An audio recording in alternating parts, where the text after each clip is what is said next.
Welcome to Buzzworthy Radio. Here's your host, Novell J. Lee. Every now and then, I like to revisit conversations from the archives that have become even more relevant with time. Today's episode is one of those. This interview was originally recorded in April 2024 with actor Drew Moerlein, just as excitement was building for Marvel 1943, Rise of Hydra. Drew joined me to talk about stepping into the iconic role of Captain America, what it's like bringing a legendary Marvel character to life through performance capture, and the incredible journey that led him there. But this conversation goes well beyond Marvel. We also talk about his approach to acting, producing, treating your creative career like a business, and why passion alone isn't enough to sustain a career in entertainment. And because this is The Buzz, we somehow end up on a hilarious tangent debating Reese's versus Butterfinger.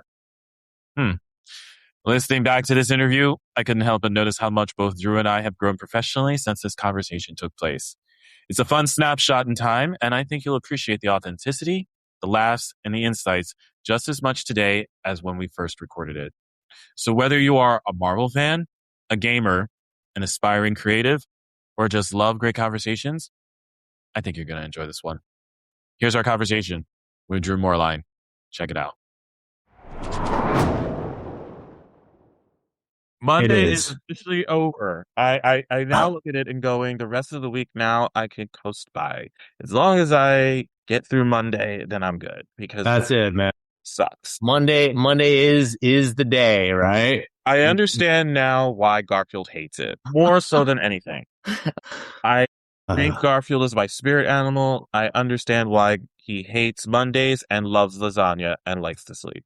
There you go. I get it. He's got it figured out. I'll tell you that much. I wish I did. And I'm 38 and I don't have anything figured out yet at all. I don't know what I'm going to do with my life. That's where I'm at right now. I still don't know what I want to be as an adult. That's what it is. Novell, we're kindred spirits. I'm 37, turning 38 in May. We both live in New Jersey. This could not get more cool. Could probably not be more in sync than anything. And I'm not for nothing. I was probably listening to NSYNC, maybe not before this call. So I was gonna say you have to start this podcast off with like a throwback NSYNC. Come on. I mean, what made it the outro? A little bye. I was it wasn't that song that I was listening to though. But you were kidding. I do have so here's the story, and I'm totally keeping this in, by the way. So for those of you who don't know what I do before I prep, is that I do have my Amazon Music on, and there is a button in Amazon Music that shows my soundtrack, and it just shuffles through because I choose songs that I just randomly select in my frame of mind and go like, I want to listen to this right now. Oh, I want to listen to that. That it's just literally putting pieces together of the genres and everything that I'm listening to in this soundtrack piece, and it comes up with "I Want You Back" by NSYNC, and I was like, yeah, I'm here for it. Here we go. I'm in. I need some nostalgia. I'm here for it. Let's go. So, you know what? If you're gonna have me listen to NSYNC in my shuffle, I think I'm just gonna be like, you know what? I'm good. Let's go. Sure. I as I was telling you, I think before we pressed record, I was auditioning for a pop musical basically today. And on my way home, have you heard Teddy Swims? I was listening to some Teddy Swims. You go do yourself a favor, go listen to Lose Control. That's his like big hit single right now. But I listened to all of his tracks now and they get me moving. So check it out. Lose Control by Terry Swims. Teddy Swims. Teddy Swims. Okay. Oh yeah. That is my homework assignment, and I will let you know what that is. He's like funky soul. It's great. Okay. All right. You're selling me a little bit. Okay. That's good. Yes. So I was so excited to talk to you. I will shout out to Steve because the first thing I said to him was like, you've been pitching this guy for a while and you are now asking me to interview him. I was expecting you to send me this guy weeks ago. Well, props to you and thank you to Steve as always getting me out. So yeah, I've been paying attention and I was going like, clock's ticking. I was literally going like, there's nothing what? in my inbox, Steve. Like, what's happening here? And then when he sent it to me, I literally responded with like, you really took your sweet time. Amazing. Oh, that's amazing. But no, but we've made it happen. We finally made it. We finally made it here. So now it's just a matter of now that you are here. There's a lot to talk about with you, man. It's just so you got a lot of stuff going on. I know you were talking about what you were auditioning for, but Marvel 1943, dude, what the heck, man? Congratulations on that. And it's just a very interesting. I did watch the trailer, just seeing how this looks completely different than what I'm used to when it comes to gaming. It really just basically looks like I'm watching a movie that's yet to be released. That's really how it comes off. And I think that's so cool. And it's so advanced. And you're voicing a role that obviously I am synonymous with Chris Evans with. So, you know, so you taking on this character in this game and being a part of this franchise in this kind of capacity, what was it like when you were officially first given notice that, oh, by the way, you're having the voice, you're basically the voice of Captain America in this. What was your reaction to that? And how did you gear up for that? Yeah, well, let's start here. Devel, thank you so much for having me on. Appreciate your time, appreciate the space to talk and the interest. Very, very kind. Yeah, so first of all, yeah, thank you for the kudos. And I was as impressed as I think you and all of the fans and the folks who watched this trailer were with how cinematic it is. It truly is groundbreaking. I've been working on video games for 12 years, and am blown away by all of the work and games that I've been a part of. And I think we're just at a new point in the gaming industry and how we capture that this is an incredibly new and innovative and Absolutely groundbreaking, revolutionary way to capture. And yeah, we do, why it looks like that is, first of all, the animators and the technology that they're using are absolute wizards. And secondly, we capture it, we shoot it just like a film, just like television. This is full performance capture. So we are on set doing this is full performance capture. So every single thing you see in that trailer was done by us. So it's pretty magnificent. It's pretty just incredible to watch this translate from the work that we did on the day to what it becomes. And I think the end question of what you said before was, what did it feel like, or what was the experience like when you'd found out? Truly humbling to know that I was going to embody and bring to life another iteration of this iconic, globally recognized and loved character. I think most importantly, because of the strong moral compass and the way in which Cap moves through the world, seeking goodness and always, without fail, in every moment, trying to take the higher ground, trying to use nonviolence, trying to not engage, right? His whole thing is to stand his ground until there is no other choice but to punch. Yeah, he's literally using violence that's the last resort. That's who he is as a character. So yeah, you nailed it. 100%. And I think I just, it was a very impactful moment for me, for my family, for my career, to when I got this call from my agent. We thought it was coming, but we weren't sure. You never know. You never know. Right. No matter how much they say to you, you never know. And I definitely sat down and just sat there and cried a little bit and basked in it, I guess. Basked is probably the wrong word. I just sat in it because it's, you work so long for moments like this. So I'm just very grateful to be working on it, and the team and the cast and everybody on board in the studios, just an incredible set and experience. So thanks. Basking is definitely, it works in that connotation for what you're describing, because there was something that happened in my life with what I'm doing now where I pretty much was actually using that word and feeling the same way, because I just couldn't believe it. I couldn't believe it was happening. I couldn't believe this opportunity came up and arose in order for me to do it. And I just sat in it. I mean, just like you, I sat in it, and and it's an exciting time. And for you to have that experience, for you to actually reflect on this from where you started in your career to this point, which I'm sure that's exactly what happened, because that's what happened to me. Right. you probably were reflecting from the past up until this point, and you're just incredibly grateful. You're incredibly grateful for that door that was just open for you. And I completely understand exactly where you're coming from. So I'm very happy for you for that, for sure. Well, thank you so much, Neville. I appreciate it. Congrats on your excitement as well. Thank you. Thank you. Absolutely. And it definitely is going to be discussed. You guys will hear about this on the podcast later on. Okay, I was going to ask, but I will not reveal it yet, but you guys will know very, very soon. But it's a very exciting time. So I'm very excited. Wonderful. Huge kudos, man. I'm glad you're basking in it. Absolutely. And it's a lot higher for you than a Butterfinger commercial.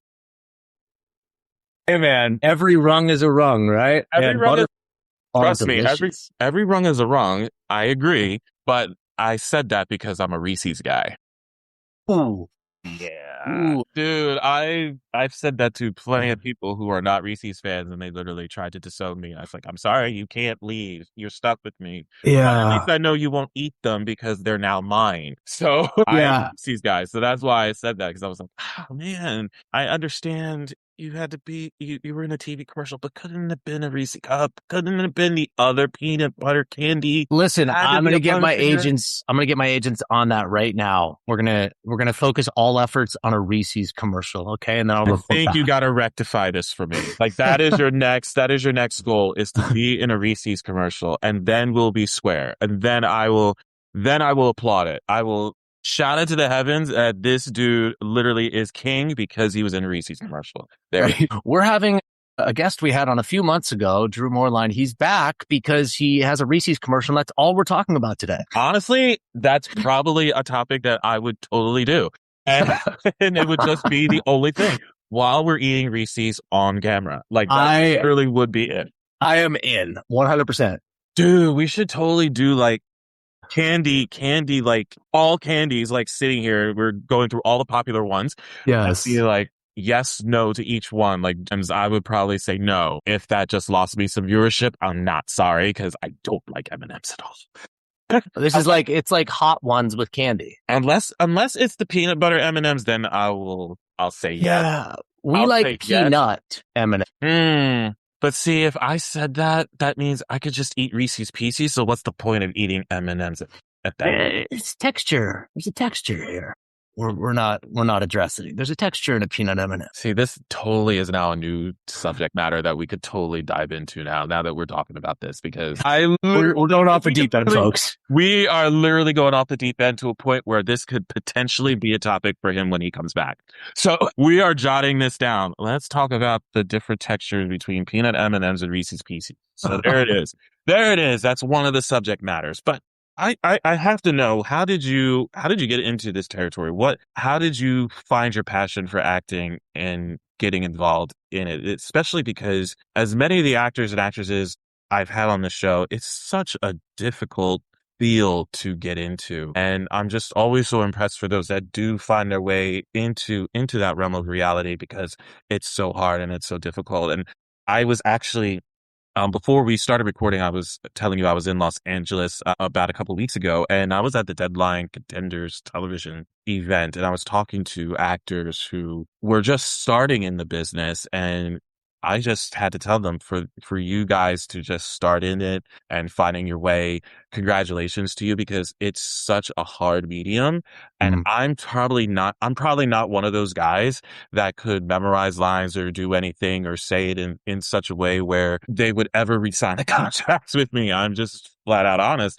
So for those that are finding that footing, great for them, because it's so hard on all levels. And I'm just wanting to know your story. How were you able to find your way into that? Yeah, it's of course the excellent foundational question, which I think I'll get to your comment about talking to actors who are just entering the industry at the end. But to answer your first question, I came out acting a fool. Everywhere I went with my family, I was dancing in the aisles, moving and grooving. I would never sit still. I sang everything that came on the radio. I sang if there wasn't radio on. My mom's a dancer. My dad's a sculptor. So grew up in a house of art, and that was very much supported.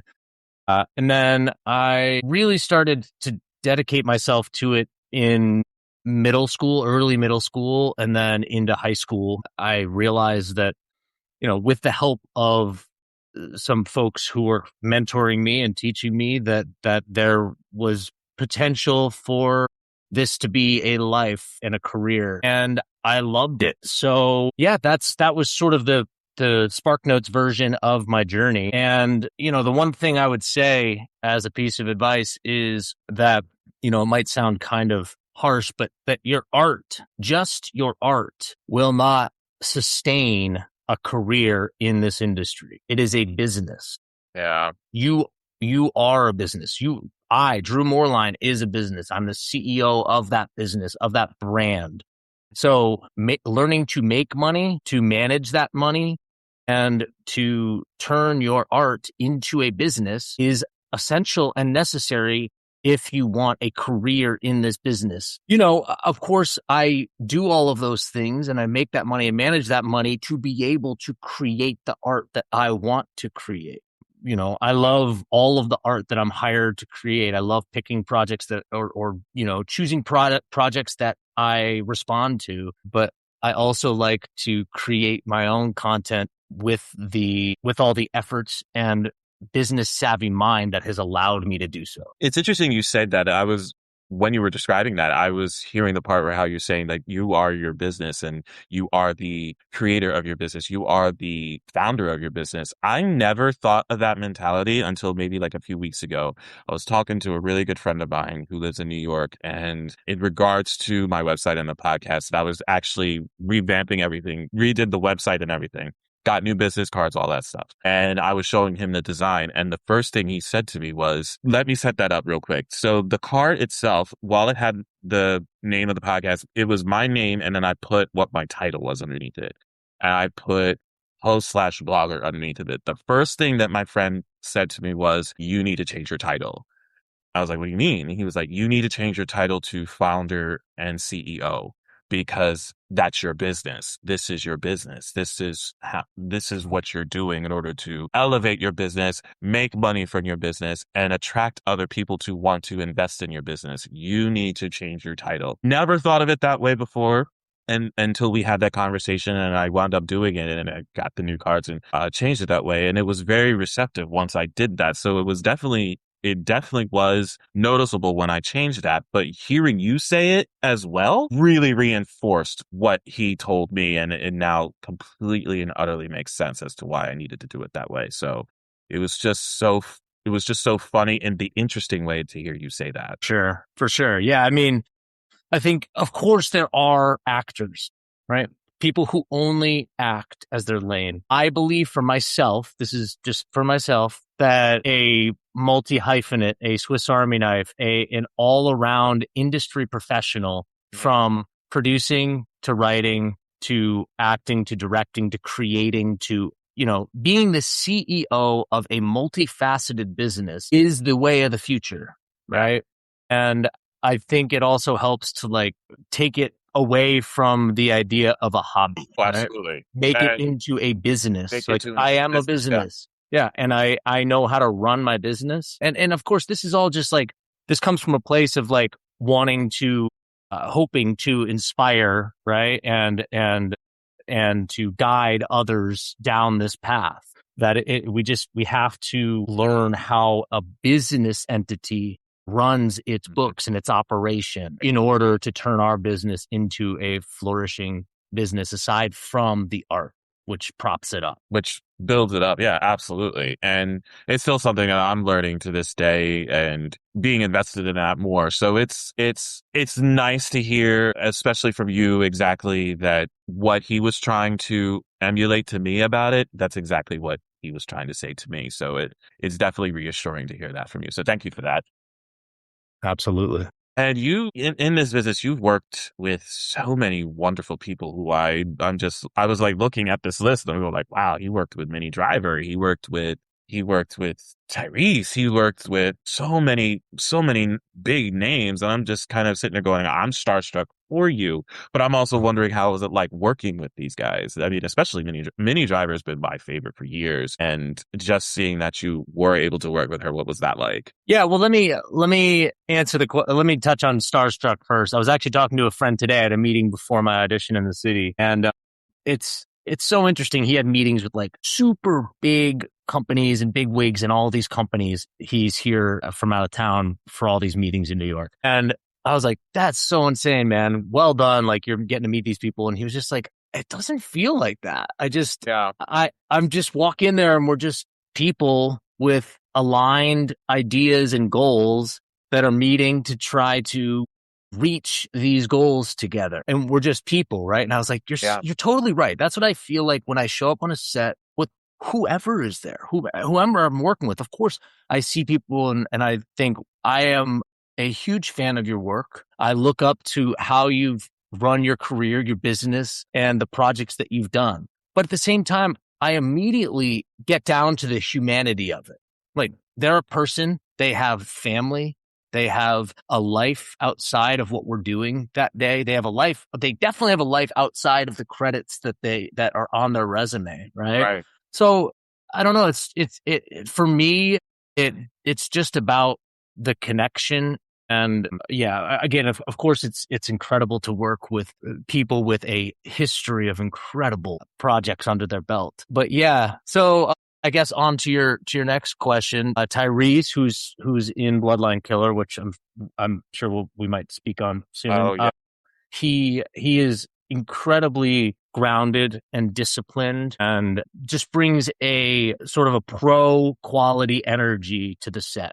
You know, get in, hit the spots, get it done, and deliver a very subtle, grounded, fleshed out performance. So yeah, he's incredible. Of course, Minnie is just an absolute saint to work with, and Simon Pegg was the best. We had a blast shooting, probably a bigger blast hanging out, you know, in the green room, kicking back. He has these zero gravity chairs. He gets a zero gravity chair on every set, so he can kind of like lounge. And he was like, dude, one tip: get a zero gravity chair whenever you walk onto a set. Okay. Right. I'm in. That's it. That's all you know. I mean, honestly, I'm going to circle back to a question I had regarding this conversation, because you said something that made me, I get this question a lot that I want to now pose to you. So I'm going to come back to that. But you mentioned Bloodline Killer. I don't know how much you can say about this, but I believe it premieres this week. It does. Yeah, I can say pretty much anything and everything we want to say about Bloodline Killer. It drops in select theaters globally and on VOD this Friday, April 26th. So you can pre-order it now if you want to do that. Hop on Apple TV. It'll be on all of your like normal VOD platforms. So anywhere on your TV, you should be able to search it, find it, buy it. Or go to your local theater. The listings, I'll post the select theater listings on my Instagram soon. And then, yeah, it'll have a life on a streaming platform after that. So tell us, what is the movie about? Because you not only star in it, you also worked on it as was it a producer or was it a... Yeah, producing. So yeah, so I got on board this, I read this script. Gosh, it's going on 2 years ago now.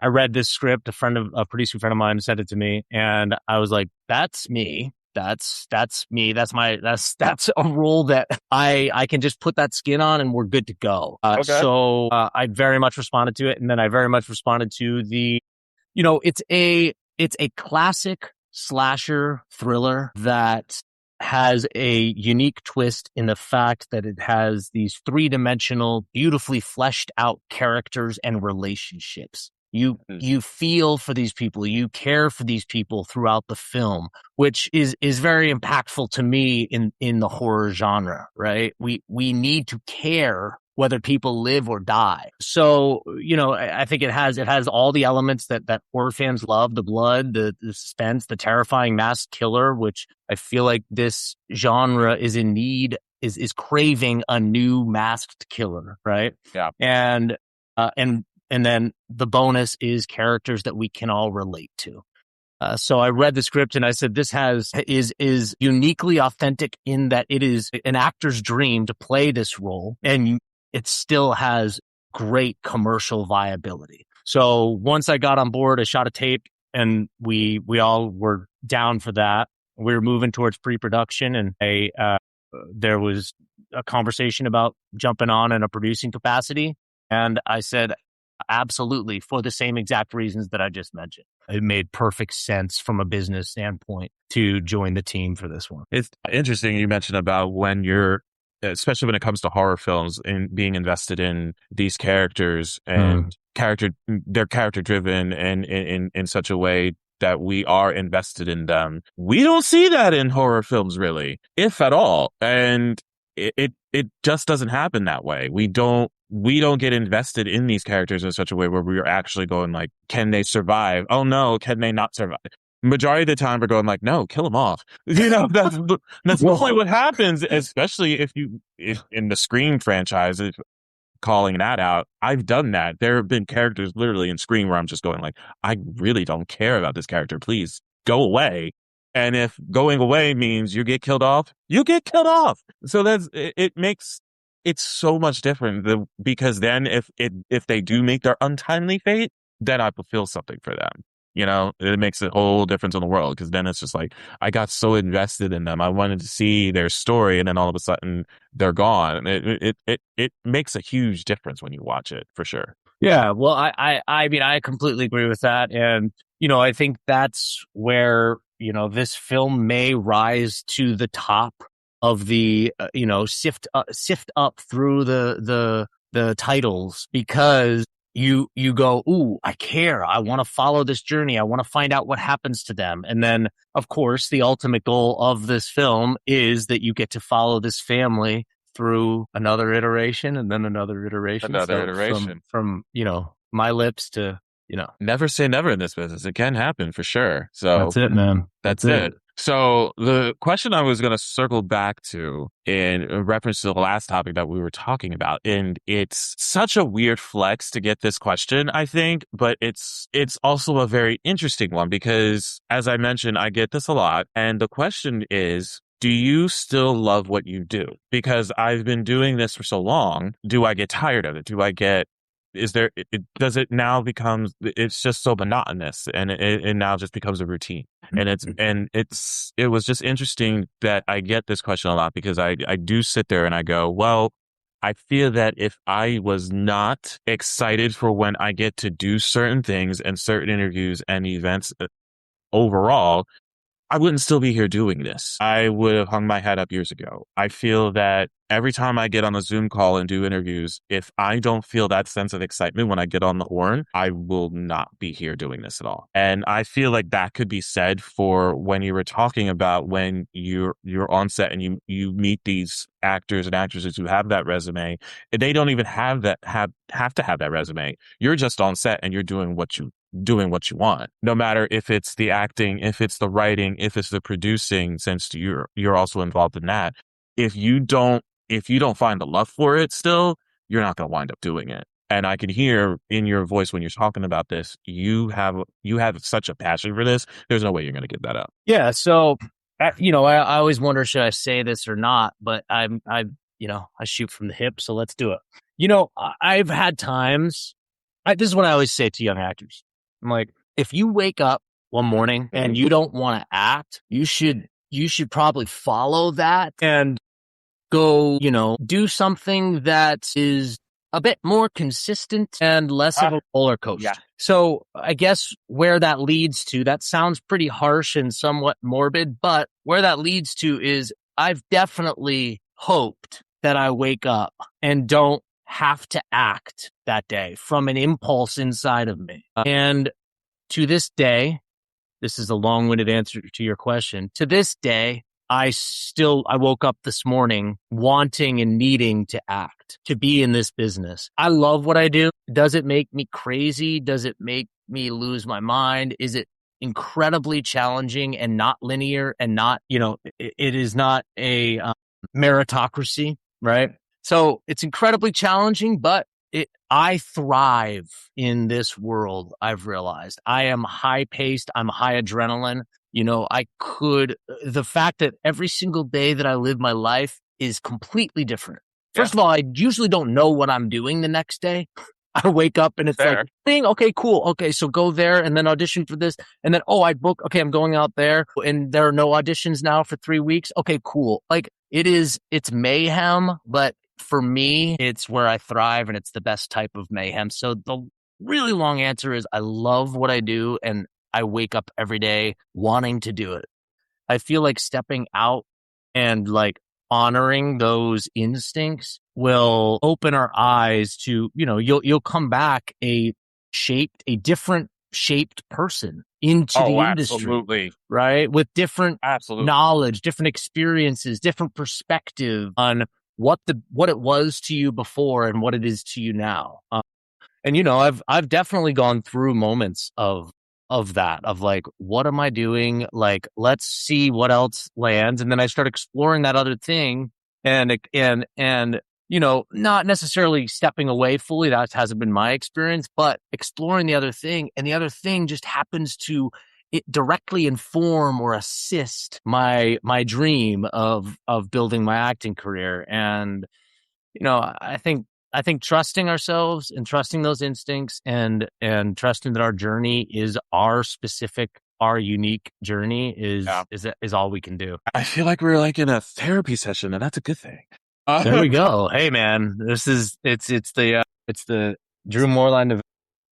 You're literally Dr. Drew, and I'm Welcome to the show, ladies and gentlemen. Open up your minds, open up your hearts, and prepare your souls to be evolved. Yeah, I like that word, evolved, because that's literally what happened to me. I evolved, and I'm sure you have too with everything that you have gone through as well. But it's just it really, once that journey I started 7 years ago, leading up to this point, especially noticing how much I stepped away from it to the point where it was non-existent, where everybody started noticing it was non-existent. I didn't realize that a lot of people were paying attention, that I wasn't around. Yeah, for sure, man. Now that I realized that, I got to the point where I go, like, I'm literally excited and I'm happy, and I'm so happy to be back in the seat and got the new mics and everything like that. Like everything. And I was just going, yeah, my smile on my face came back. So it was good. Dude. So, I mean, it's great. Can't ask for anything more than that. It's a huge deal. And I was so glad you got to share that with me, because it literally, again, spoke volumes to me. So I really appreciate that.